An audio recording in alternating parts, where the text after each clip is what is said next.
Hello and welcome to another episode of Earth Your While. I'm Jack. And I'm Ellie.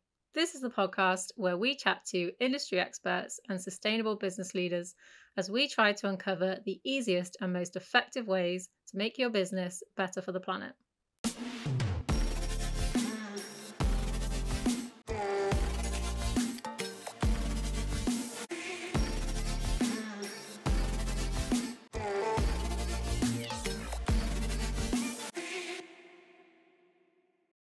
Today we're with Tim Maiden, founder at Green Small Business. Tim? Hello. Great to be here. Yeah. Thanks for having me. I guess, I don't know if you could maybe start, Tim, by just giving us kind of a summary of kind of like who you are and what you're about, what you guys do, for those that don't know. Yeah, so as you say, I founded Green Small Business a few years ago now. And through Green Small Business, we do two main things, really. The first is that we help businesses to kind of think through all of their environmental impacts. Mm-hmm. Everything from the kind of obvious stuff, the waste and the recycling, right through to, who the business banks with and what happens to the money that sits in their bank account. And then, so having sort of understood their impacts, we put together an environmental policy, an environmental action plan for that business. And that provides the basis for a certification scheme that we run. So businesses can become Green Small Business certified. We're getting kind of rapidly escalating take up of that scheme now, which is brilliant.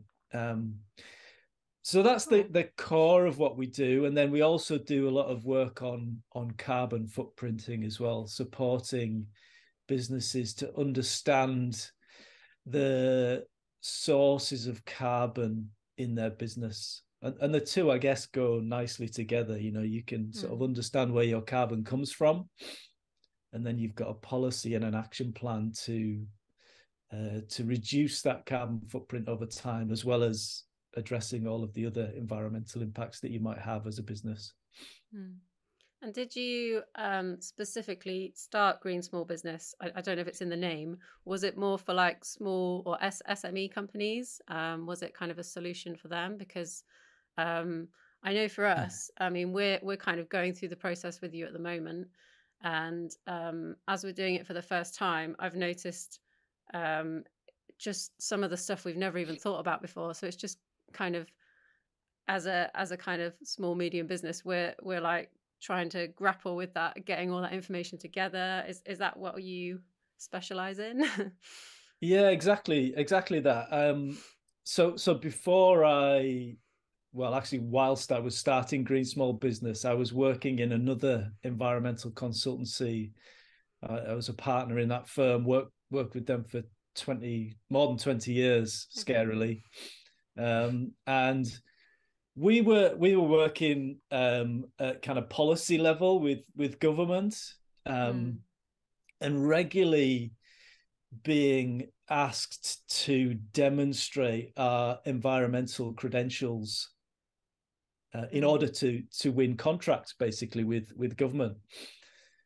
And there was never a good way for us to do that. The kind of mainstream approaches to environmental certification are really not well suited to small businesses.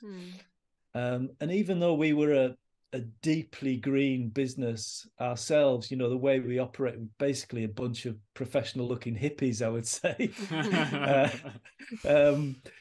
We found it really hard to kind of demonstrate our credentials more formally. So the genesis of Green Small Business was to fill that gap, really, to provide a way for businesses for smaller businesses to demonstrate their environmental credentials. I think it's interesting that you decided to to try and help specifically smaller companies. So I kind of think obviously there's so many small businesses, far more than these kind of big corporations. And often I kind of notice, obviously growing a small business, like they're so much more nimble. In a lot of ways, they can kind of get more done, even though they have less resources. So it's quite interesting, actually. And I think the hard thing, the balance that we're always trying to strike is, it's easy to make something accessible. If you just made something that was super simple for a business to achieve, and essentially a box ticking exercise, then that's not difficult, is it? It's easy to create a box ticking exercise, or to do a really basic carbon footprinting service that just cuts all the corners and misses out big chunks of a carbon footprint. I didn't want to do that. That's not what I'm about. I wanted to build something, to provide a service that was really robust, that was going to stand scrutiny, public scrutiny, but also at the same time making it as accessible as possible to SMEs.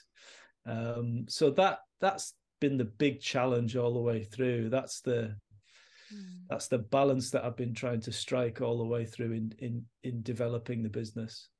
I think I know obviously we're kind of on that journey as a small business. It's something that we think is really important, and I noticed you've been quite frustrated, Eleanor, because it's a bit of a minefield out there, isn't it? Trying to work out how to do this and who to work for. There seems to be so many different options and so many different people saying different things. So I think there's a real need for kind of what you guys are doing. There's a real appetite for it.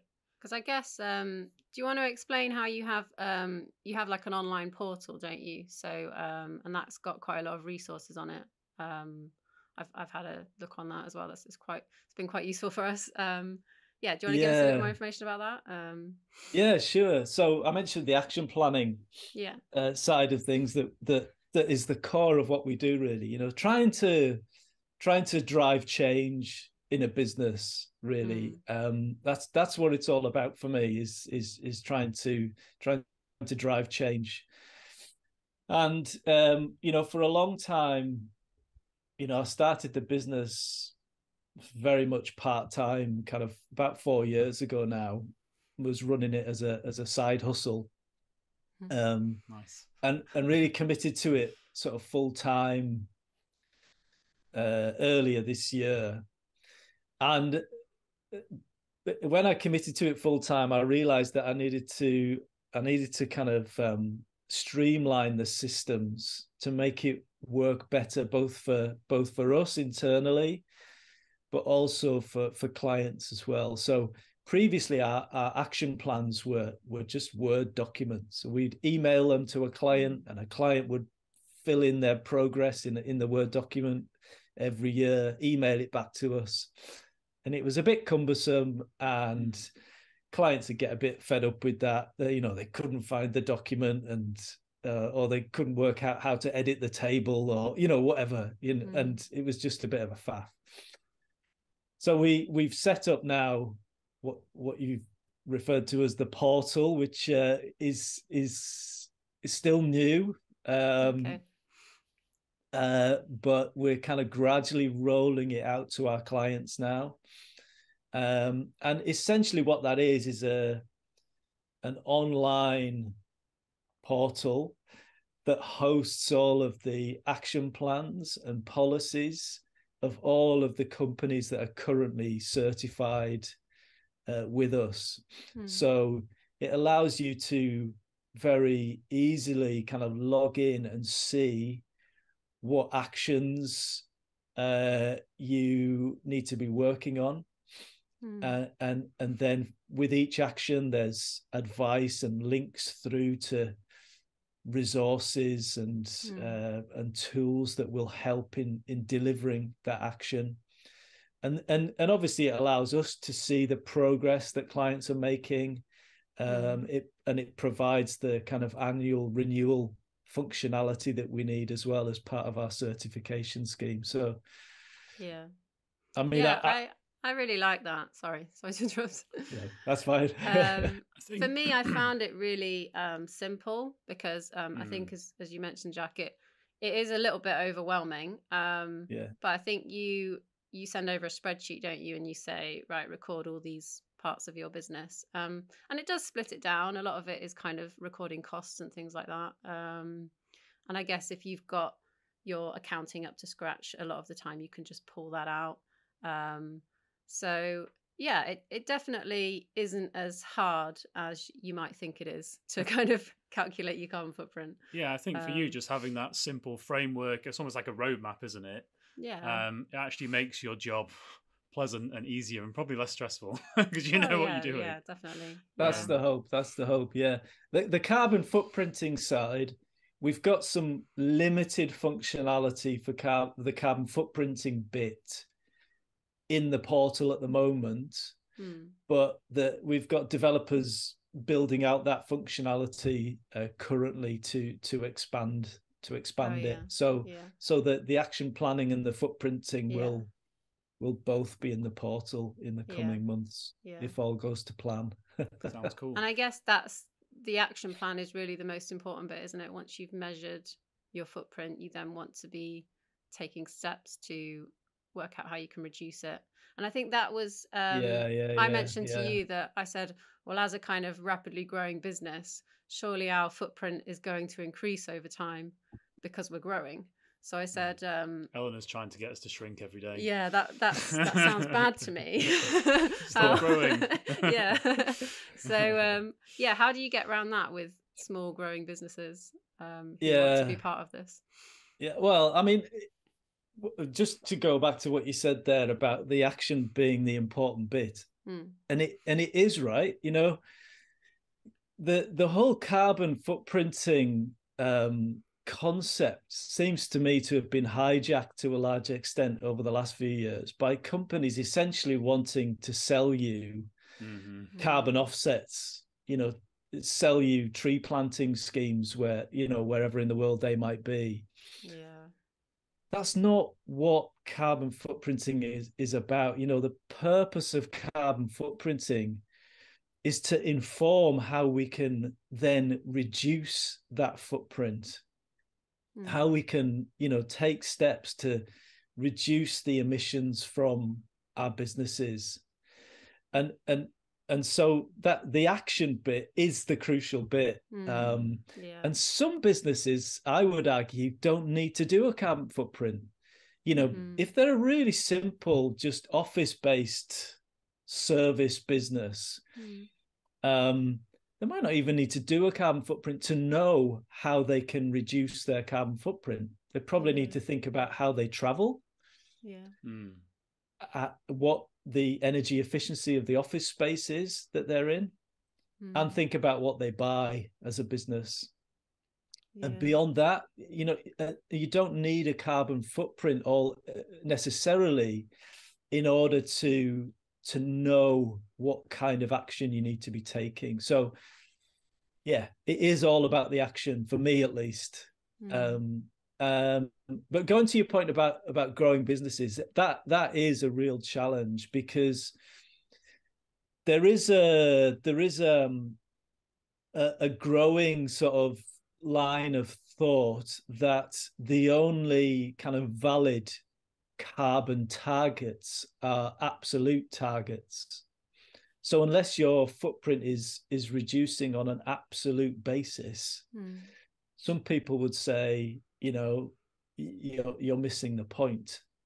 And I don't agree with that. I think that sort of one size fits all approach to carbon targets really misses well,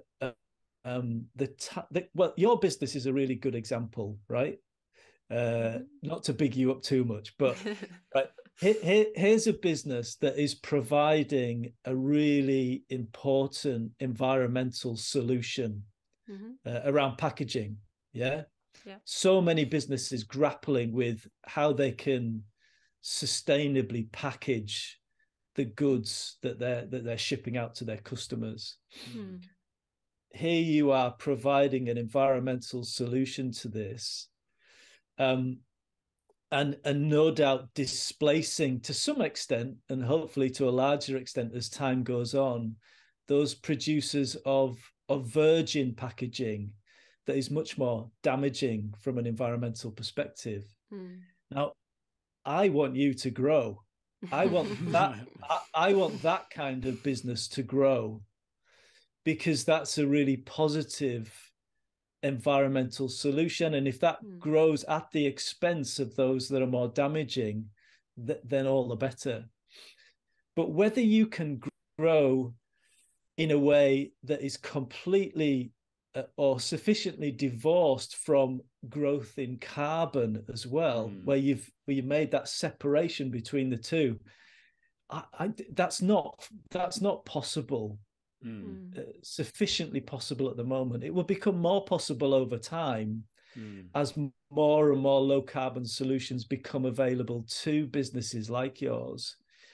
But realistically, you can't grow exponentially without also growing your carbon footprint, I would suggest, over the next few years. Yeah. So should we say, well, we don't want you to grow because your carbon footprint is going to grow? I would say no. Better your business grows, and we get a bit more carbon from you, because that will probably mean the business that you're displacing is probably shrinking a bit. Yeah. And their carbon footprint might be shrinking.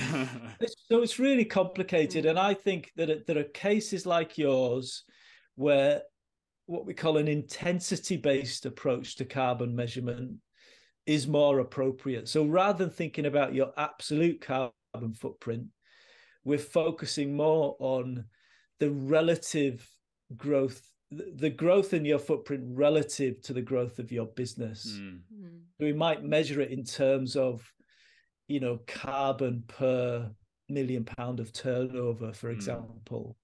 That's a much more appropriate measurement, a much more appropriate basis on which to set targets for a business like yours. I would argue. Some would disagree. I think that's the positive way of looking at it. It's almost like trying to be more carbon efficient, almost, as a company. Yeah, well, I guess even for those businesses that don't, so we have kind of an impact business model that does something good for the environment. But for those businesses that don't necessarily have that, would you say, it's still good to embark on the Green Small Business certification and to go through that process, even if, say you're, I don't know, an accountancy business or a marketing business. And surely it's still good to be thinking about those things, and because it just makes you more conscious, doesn't it? You're thinking about your energy use and your water. It just kind of. I think it's quite good for like culture in a company, because like I always say, it's trying to kind of think like we, not me, and it's trying to look at the bigger picture and everyone as a whole. And I actually think it's good at shifting people's perspectives a bit. In a weird way, from my perspective. Yeah, definitely. Yeah. So, yeah, absolutely. So I guess what I'm trying to say is it can apply to any business, can't it? It's not just for the environmental businesses out there. Oh no, absolutely. And when I say, I don't think it's necessary for all businesses to be measuring their carbon footprint. What I'm not saying is that it's not important for all businesses to be taking action on their carbon footprint. So every business, I would say, should be, getting Green Small Business certification, getting a policy and an action, or an equivalent, getting a policy and an action plan in place, thinking seriously about how they're managing their environmental impacts. Definitely. If carbon footprinting is helpful as part of that, then great, but it doesn't always need to be. I guess going back to your point on I think you were talking about offsetting earlier. I know it's something we've considered as well. I guess in your industry there must be quite a lot of greenwashing going on, and you spoke briefly. I know when I was doing some research trying to find before we found you. I think we got you through a referral, and I did speak to some businesses who are very much like, we can measure your carbon footprint and you can be carbon neutral in such and such a time. And we even know some businesses who very proudly have announced that just like that, they've managed to become carbon neutral overnight. Obviously by offsetting their emissions. Is that, would you, in your opinion, is that a good thing to do? Is it greenwashy? I think it's we do plant trees as a business, and I'm all for planting trees, but to me, I see them as separate things, measuring our footprint. And I think it's like, I mean, we're an environmental initiative, so that's why we're doing this. But it's obviously it's become dangerously kind of marketing territory for pretty much every business. So, well, I think it's just important that people understand what it means for a business to claim to be carbon neutral. What it basically means two things. The first thing is it means they've measured their carbon footprint. And there's lots of ways of doing that.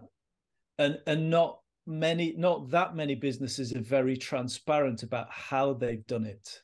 And the scope of emissions that they've included in their footprint. And when you dig a bit deeper, often you find that big chunks of their footprint have been missed out for whatever reason. And actually, they're more like toe prints than footprints. But that's the first thing it means. It means they've measured their footprint. And the second thing it means is that they've bought enough carbon offsets to balance out their carbon footprint. So they say they worked out their carbon footprint is 100 tons. They've then bought 100 tons worth of carbon offsetting projects that will, in theory at least, take 100 tons of carbon out of the atmosphere to compensate for that. And that balance is referred to as being carbon neutral. Now, it's really important to understand, firstly, that the footprinting exercises can often be quite sketchy, as I've said. And secondly, carbon offsetting is ridiculously cheap right now. You can buy, last time I checked, a ton of carbon you can buy for around £8 or £9. So say you've got 100 ton of carbon, that's reasonably big business. That's £900, £900 a year to achieve carbon neutrality. And then you've got to think about what that money is being used for. And most of it is being used for tree planting, some of which is not great from a kind of biological perspective, from a biodiversity perspective, some of which the evidence suggests has kind of socially damaging consequences. It might displace food production. It might lead to land prices being raised in certain parts of the world that makes it more difficult for indigenous communities to be owning their own land. There are all sorts of questions about offsetting practices. And the other thing that troubles me a little bit about offsetting is the concept of offsetting in and of itself. So the concept is that we work out how much carbon Reuse a Box has produced over the last 12 months.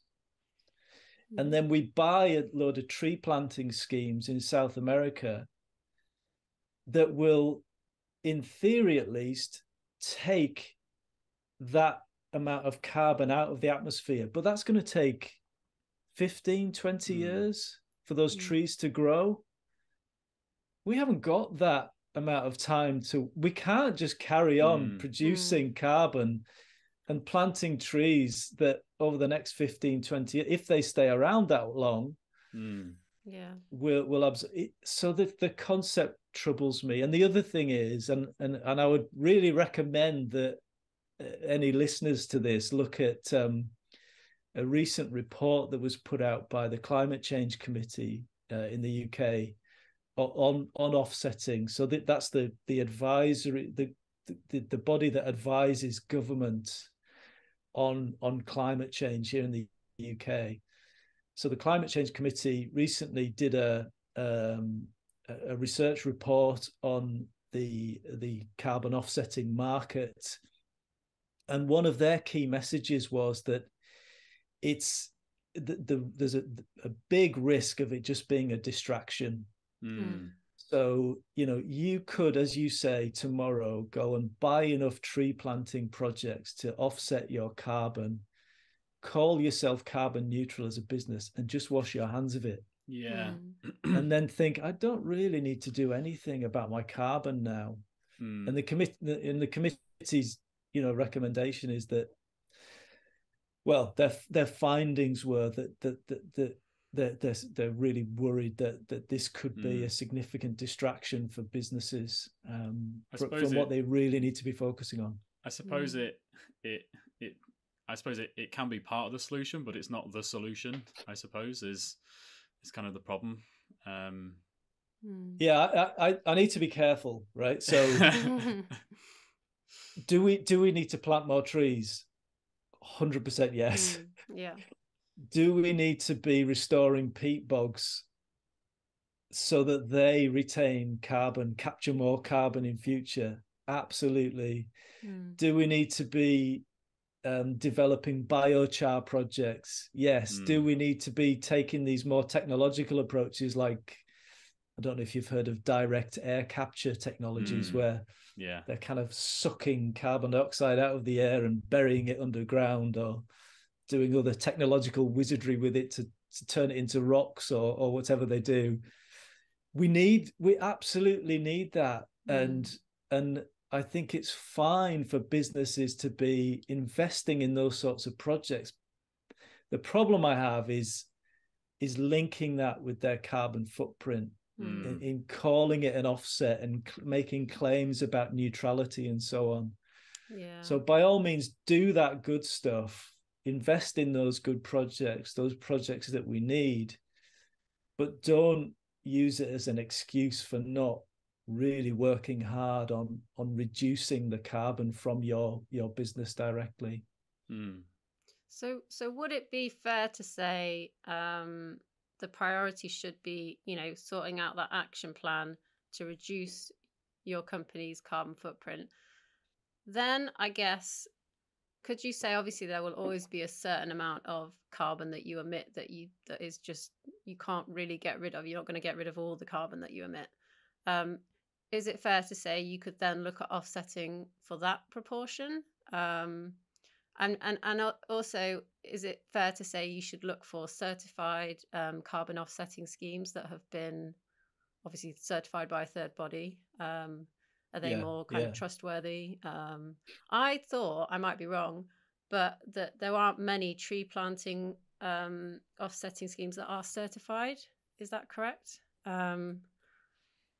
Because I thought, obviously there's a big question as to whether the tree survives, and also it's who's certifying them and what does that stand for as well. I think there's a lot of these trust badges appearing on people's websites.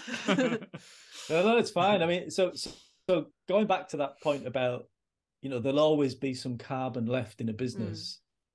Yes, there will be. So carbon neutral is one concept that we've discussed. The other key concept in this field at the moment is net zero. And there's a lot of confusion about what the difference between being carbon neutral and being net zero is. I don't suppose many people would be able to really clearly articulate what the difference is. But the main difference between them is that you can be carbon neutral overnight by just buying enough offsets to balance out your footprint. You can't be net zero overnight, because to achieve net zero, you have to only use those offsets to balance out the carbon that you feasibly can't get rid of in your business. So in a business, once you've put solar panels on your roof and you've electrified your vehicle fleet and you've installed heat pumps to replace gas boilers, and you've worked on your supply chains and you've done all of that, and there's really no feasible further action you can take to reduce your footprint, then you use the projects that will take carbon out of the atmosphere to get to zero. That's the net zero concept, and it's very different from a carbon neutral concept. So I would say, don't be easily impressed by anybody who claims to be carbon neutral. Yeah.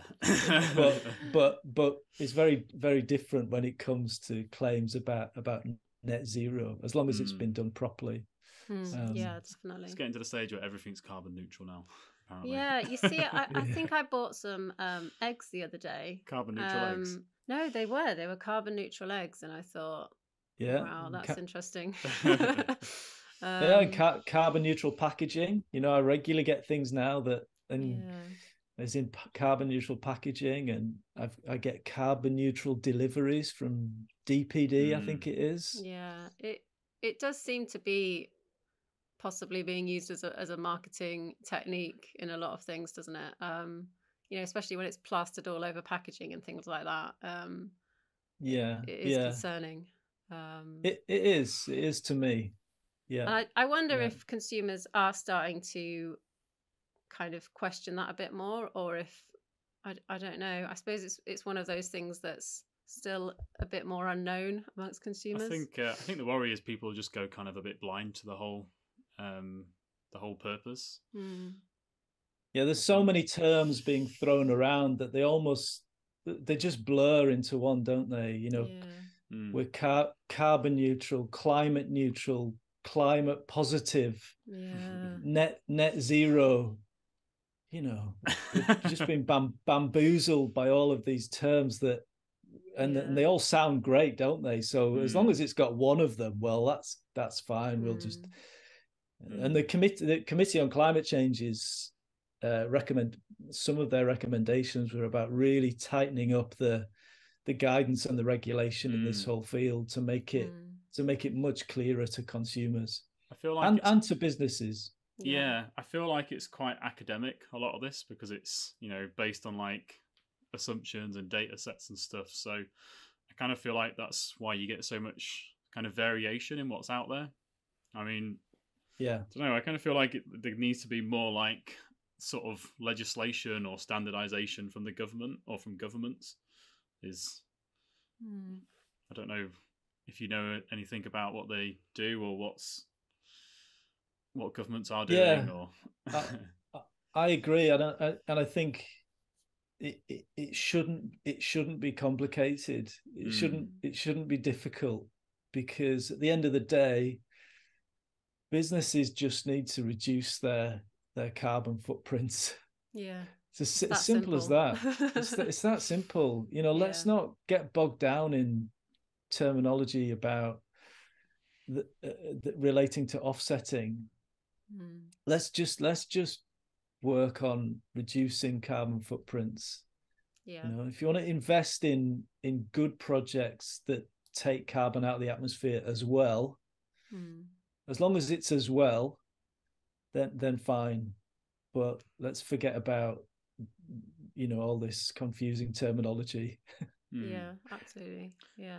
Obviously, you were saying you've been doing this for a long time, Tim. I think 25 years. I had in my notes. I know I don't look old enough, do I? I guess my question was kind of how much, like, what change have you seen in this kind of industry, in this area over that time frame? Because I imagine you've seen a lot of change. Yeah, huge. There was a long time where it was essentially a tick box exercise that a few businesses signed up for. And now I think we're seeing, certainly among some businesses, real sort of transformational change, where they're going not just from thinking about how we can better manage our impact on the world, but also how can we make a positive contribution to the world. It's it's gone as far as that, I think, in some cases, and I find that really exciting and really important as well, because I think it's becoming more and more clear now that we can't rely on governments to sort this problem that we face. You know, the pace that the government agenda is working at it doesn't match the scale and the urgency of the crisis that we face. So it's incredibly important that businesses are upping their game and taking up the mantle and responding in the way that some of them are. Not enough, but some at least are taking it very seriously. Yeah, I really like that. Well, just on, I guess this isn't to do with our carbon footprint, but we earlier this year we joined something called the Million Tree Pledge, and we decided we're going to try and plant 1 million trees by 2030. And that wasn't so we could say, oh, we're carbon neutral. That really came about from thinking, you know, even though we help companies reuse cardboard boxes, we still promote cardboard packaging, which obviously comes from trees. And we just thought it would be really nice. You know, in the beginning, it would be nice to maybe plant a tree for every order. And I know a lot of businesses do that. Perhaps it's getting a little bit of a marketing thing, particularly as it can be quite cheap to plant trees. But for us, it just seemed like the right thing to do. I think, you know, you look at businesses like Patagonia and they talk about, you know, giving back to the planet for the resources we use. And that was kind of our way of thinking about it. This was even before we considered tracking our carbon footprint and that kind of thing. To us, that sounded a lot more complicated, so we left that until later. I saw another. I saw a promotional video the other day from a business. You can probably find it on YouTube. A company called Haglufs, another outdoor equipment company. I think Scandinavian origin. And they put out a promotional video about their approach to this whole agenda, which was essentially saying, look, we're going to work seriously on reducing our carbon, and the video outlines some of the steps that they were taking to drastically reduce their carbon emissions over the coming years. But in the meantime, they said they were going to cheat, and they called it cheating. You know, they wanted to invest in these projects that would help to take some of the carbon out of the atmosphere. And I like that. I like the fact that they're calling it cheating. They're recognizing that it's nice. It's not clear cut really. They're not claiming to be carbon neutral or anything like that. So did you say there was where are they from? Scandinavian or something? I'm not entirely. I think it's called Haglufs, the company, and I think their origins are in Scandinavia, but I'm not entirely sure. Don't quote me on that. You should probably. Sorry, carry on. you should probably get an offsetting. I'm not an offsetting. You asked about kind of accreditation of offsetting projects and things like that. I'm not an expert on all of that. I know it's quite hard to buy offsets now that aren't accredited by one of the agencies out there that provide accreditation, from what I can see at least. I'm sure somebody who works in the offsetting field would maybe be able to put a more positive spin on it than I have.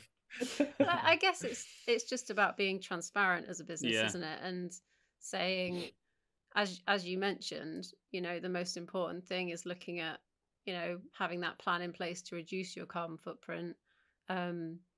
Anything, obviously, it's always going to be good to plant trees, but that's not a reason to say, come and look at us. Look how great we are for planting trees. It's more of something that we should be doing anyway, I think. That's how I feel anyway. Yeah, definitely. So I guess if you could give a business owner listening a piece of advice on how to be more sustainable, what would that be?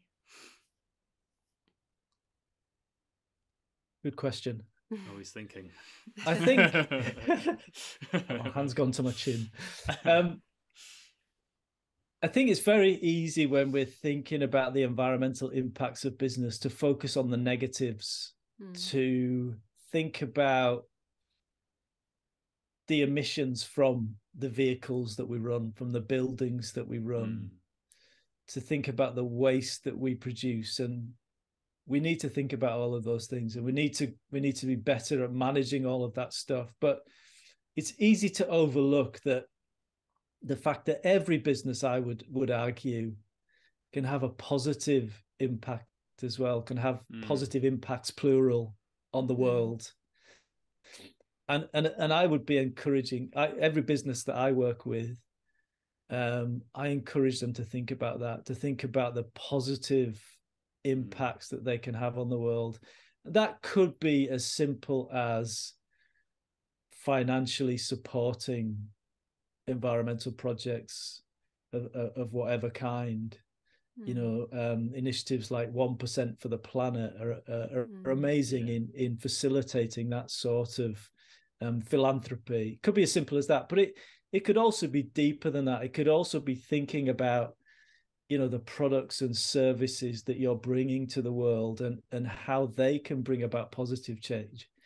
Yours is a good example, an obvious example. But think about an accountancy practice working with dozens of other businesses, perhaps, or dozens of individuals, helping them to think through how can they integrate environmental considerations into the advice that they're giving through their accountancy service. Or if you're an architecture practice or a landscape architecture practice, and you're designing buildings, you're designing public spaces, really making sure that environmental sustainability is at the forefront of your design thinking. And thereby, having that positive impact. So I think that's too easily overlooked. So if there was one bit of advice that I would put out there, would be to really think about that positive role that you can play as a business. And obviously to become Green Small Business certified, and to yes, get your action plan. Yeah. Feel free. I was quite interested to know how you kind of got into this, Tim. How this apparently became your life.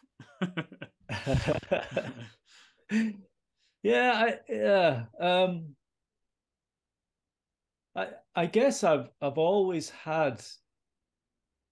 been a bit of an evangelist on environmental issues. I think if I think back to even to my sort of teenage years, I'm not a religious person now, but I was brought up in a very religious family, and if I think about my environmental ethics, I suppose I can trace that back to some extent to some of those religious ethics that were kind of drummed into me as a child.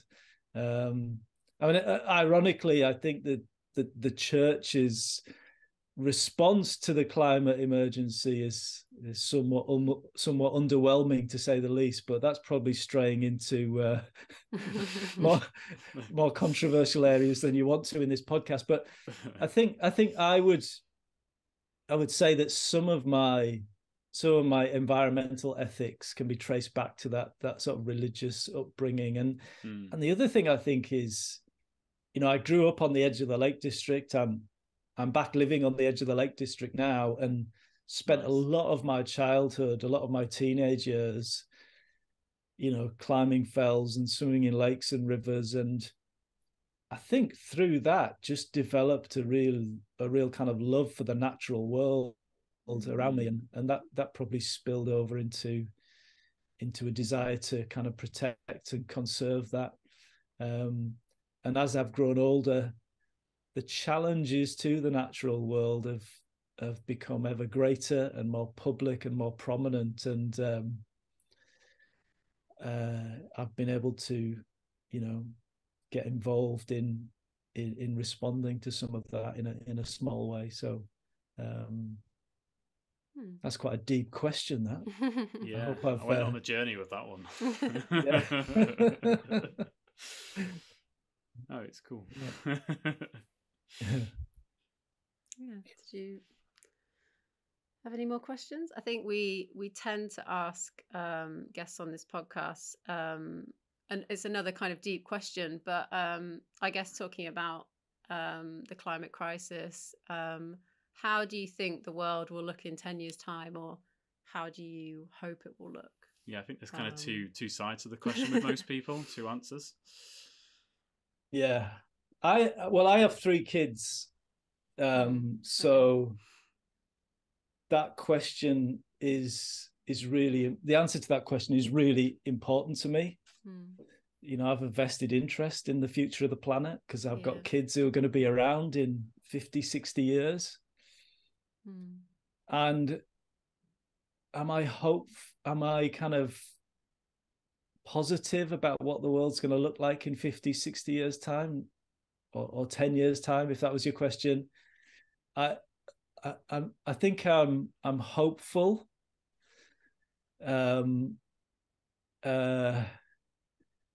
I think the challenges we face are incredibly serious, incredibly urgent.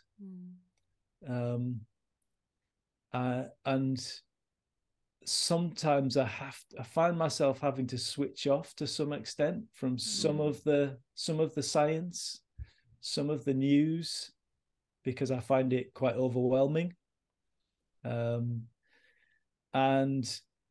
I suppose one of the ways that I manage that personally is just focusing on the day job, just focusing on the difference that I can make, business to business, the changes that I can perhaps seek to bring to businesses, and that's my coping mechanism to some extent, is just focusing on that.